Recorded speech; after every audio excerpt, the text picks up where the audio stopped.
This is Fivio, your AI strategy coach.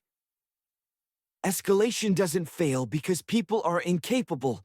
It fails because the system forces decisions upward.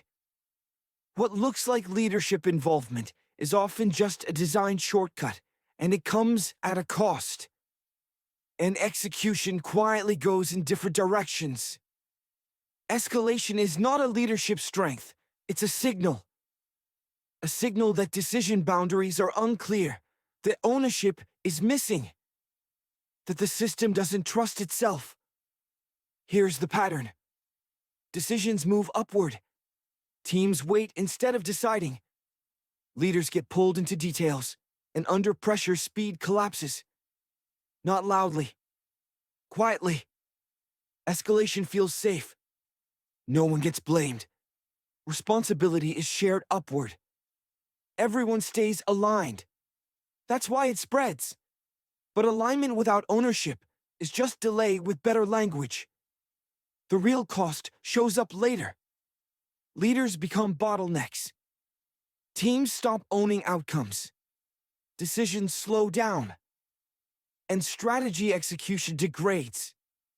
Not because people don't care, but because the system teaches them to wait.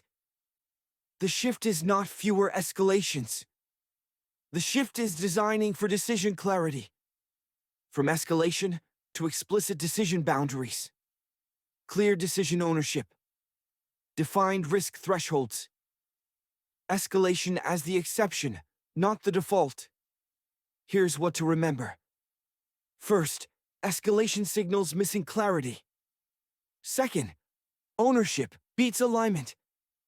And third, leadership scales through boundaries, not involvement. Escalation doesn't scale leadership. It exposes missing design. Design the system, and leadership scales itself. Thanks for watching. More clarity, less chaos. If this was helpful, subscribe for more clarity. See you in the next episode.